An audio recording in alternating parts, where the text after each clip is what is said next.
You know, there's something special about owning a piece of land, something you've worked your whole life for. I spent 30 years in the military, moving from base to base, never really putting down roots. So when I finally bought my retirement property at Lake Serenity Estates back in '95, I thought I'd found my piece of heaven. Little did I know that nearly 3 decades later, the very association meant to protect our community would try to steal a strip of it right out from under me. Have you ever had an HOA try to pull something shady on your property? Drop your stories in the comments below. I'd love to hear I'm not alone in this fight.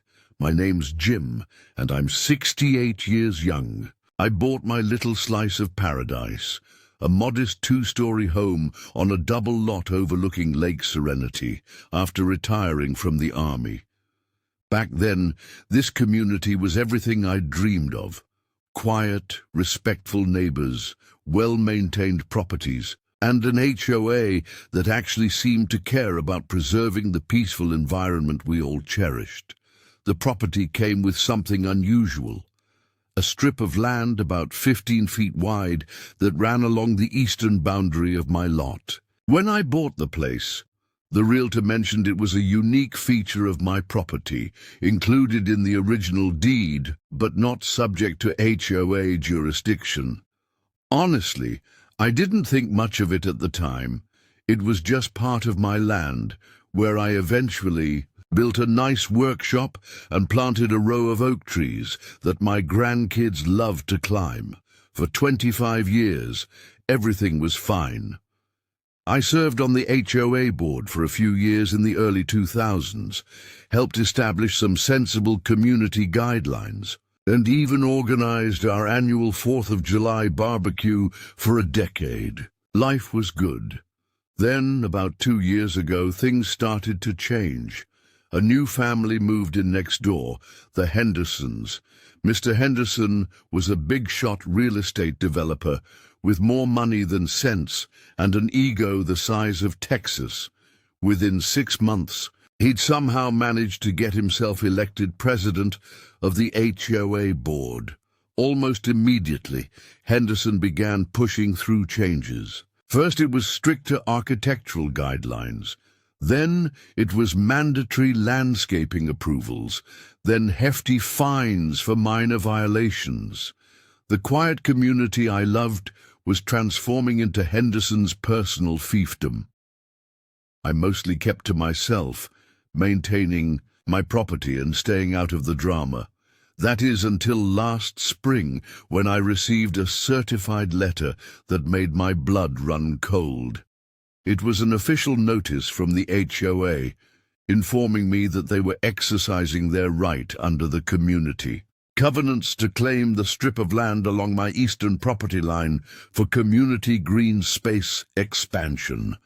They claimed this land had always been intended as a buffer zone and was now needed to connect 2 existing walking paths. I couldn't believe what I was reading. They wanted to take 15 feet of my property, where my workshop stood and my grandkids' favorite oak trees grew, because it suited their new community vision. The first thing I did was dig out my original closing documents from the safe. There it was, in black and white. The property description clearly included that strip of land, and there was a notation that it was excluded from HOA jurisdiction per original covenant agreement. I called my lawyer, Tom, a friend from my army. Days who'd helped me with the property purchase all those years ago. He agreed to look into it. "This doesn't smell right, Jim," Tom said over the phone. "The original covenants were pretty clear about property boundaries. Let me do some digging." A week later, I attended the monthly HOA meeting. The community room was packed, as Henderson had been pushing several controversial changes. When it was my turn to speak, I calmly presented my concerns about the land claim. Henderson, a slick-looking man in his late 40s with 2 perfect teeth and an expensive suit, smiled condescendingly. Jim, I understand your attachment to the property, but this is for the greater good of the community. The covenants clearly give the HOA authority to expand common areas when needed.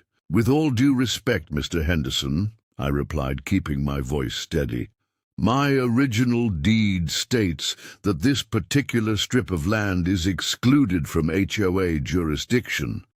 Henderson's smile tightened. Those old documents have been superseded by subsequent amendments to the covenants. The board has already voted and approved this expansion.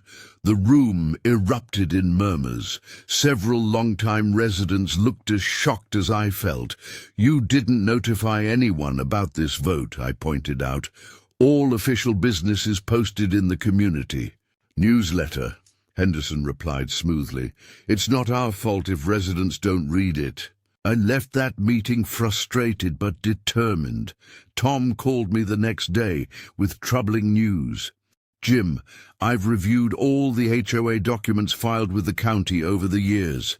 About 5 years ago, the board at the time filed amended covenants that removed the exclusion clause for your property. Technically, according to the most recent documents, the HOA does have jurisdiction over that land. That can't be legal, I protested.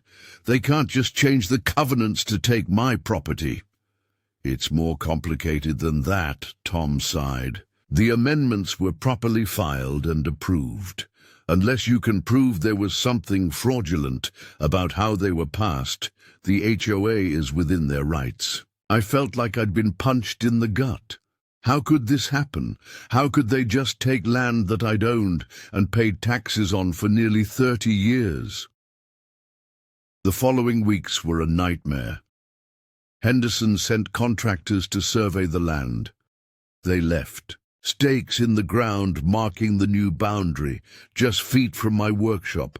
I received notices demanding I remove the structure and the trees by the end of the month. My neighbors started taking sides. Some, like Martha across the street, who'd been in the community since the beginning, were outraged on my behalf. Others, mostly newer residents who Henderson had somehow charmed, thought I was being unreasonable and standing in the way of progress. You wouldn't believe what they did next. One morning I woke up to find a demolition notice taped to my workshop door. The HOA had scheduled the structure for removal in 3 days. 3 days! I called Tom immediately, and he managed to get a temporary restraining order, but the legal fees were already mounting.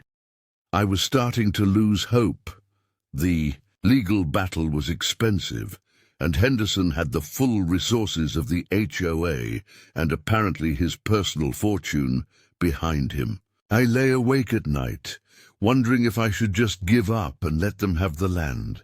Then, one afternoon, while going through a box of old documents, I found something interesting. It was a welcome packet from when I first moved in, including a copy of the original community covenants.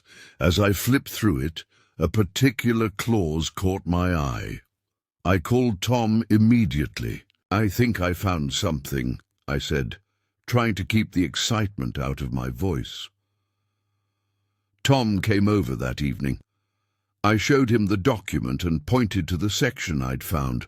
It was a clause stating that any amendments to the covenants that affected property boundaries or usage rights required a unanimous vote of all property owners, not just the HOA board.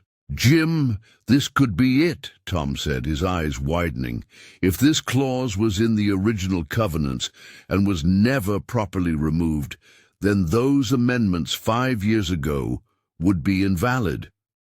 We spent the next several days digging through county records, looking for proof. What we discovered was shocking.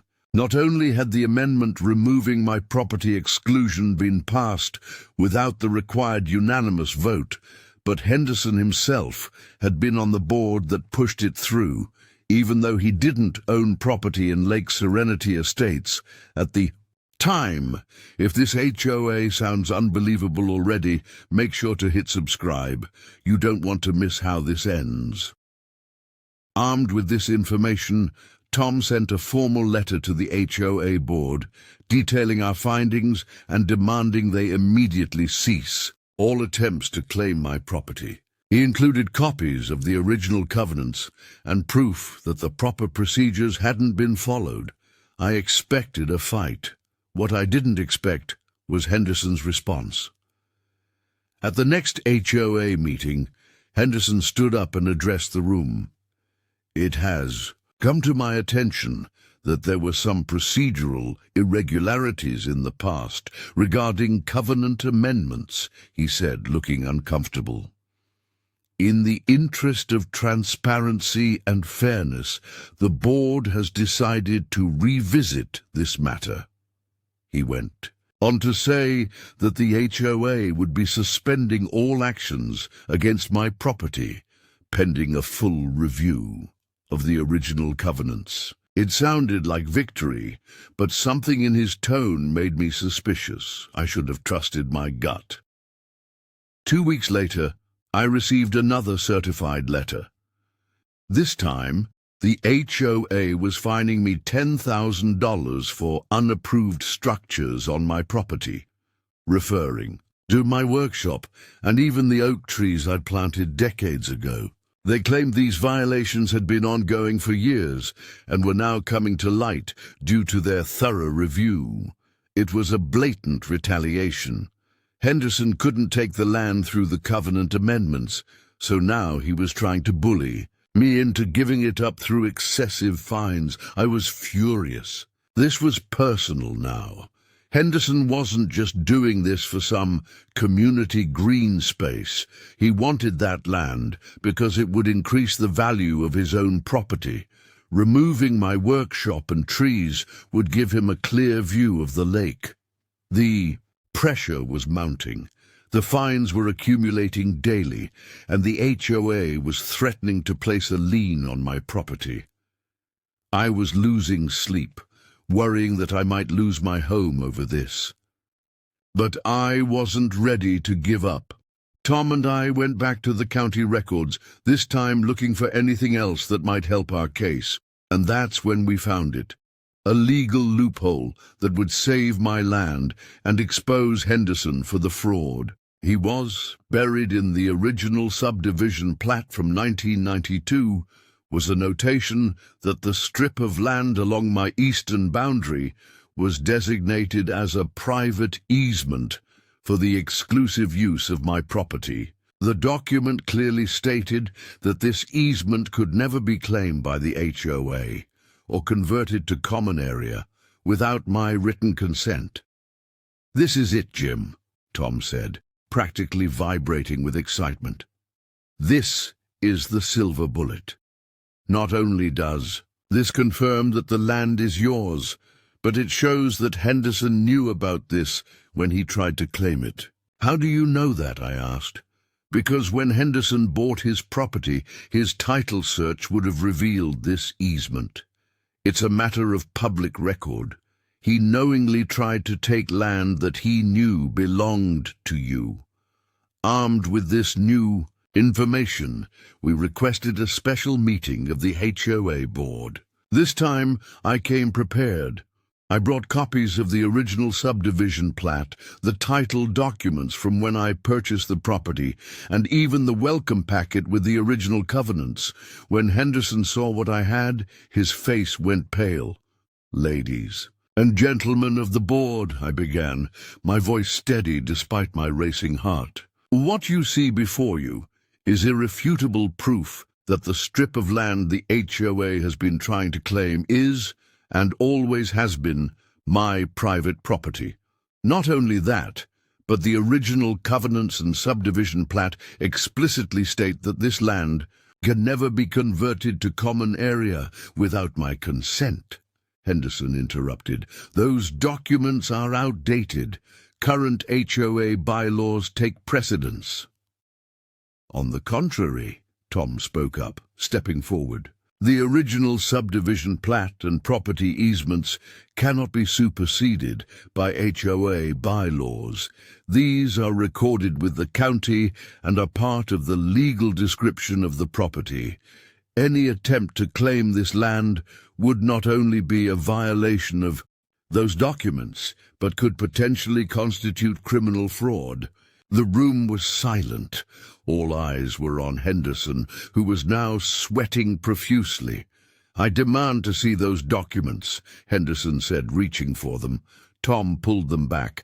"These are copies. The originals have been filed with the county clerk, along with a formal notice of claim to this property." Henderson's face turned red. "This is ridiculous. This meeting is adjourned." "It's not adjourned until the board votes," another board member spoke up, "and I, for one, think we need to discuss this properly." What followed was a tense hour of discussion, with Tom and I presenting our case and Henderson growing increasingly defensive.